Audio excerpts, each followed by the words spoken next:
Paul knelt in prayer. His heart yearned for God. The world faded. A whirlwind of light surrounded him. He was lifted up as if carried by angels' wings. The air shimmered with gold and silver. Music like 1,000 bells echoed around him. Below, the world shrunk until it was but a speck of dust. Paul felt no fear, only wonder. He was rising higher and higher. The light grew brighter, but it did not blind him. It filled him with warmth and peace. He closed his eyes, surrendering to this wondrous journey. Paul opened his eyes. He gasped. Before him stretched a landscape of dazzling beauty. The grass shimmered like diamonds. Crystal rivers flowed through fields of emerald green. Strange and wonderful creatures roamed this paradise. He saw lions talking with lambs. Peacocks with feathers of silver strutted proudly. Giants, tall as trees, floated gently in the air. Flowers of every color imaginable bloomed along his path. Their fragrance filled the air with sweetness.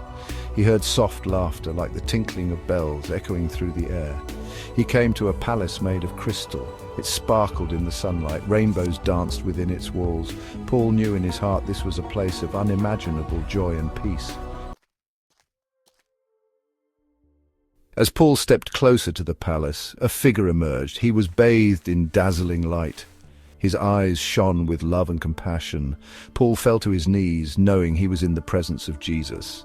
Words cannot describe the love that flowed from Jesus. It washed away Paul's fear and doubt. He felt unworthy, yet completely accepted. In that moment, he understood the true meaning of grace. Jesus led Paul to a river. Its waters sparkled like 1,000 jewels. "This is the river of life," Jesus said, his voice like gentle music. Nearby stood a tree, laden with 12 kinds of fruit. Its leaves, Jesus explained, were for the healing of the nations. The light began to fade. Paul felt himself being gently lowered back to earth. The music grew fainter. The beautiful landscape disappeared. He found himself back in his room, kneeling in prayer.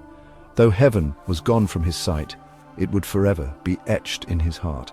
He carried the memory of its beauty, its peace, and its overwhelming love. He was forever changed. Paul rose to his feet, filled with a new purpose. He had to share his vision. He had to tell the world about the wonders he had seen, the love he had felt. His heart overflowed with a joy and love he had never known before. This was his mission, to share the hope of heaven with all.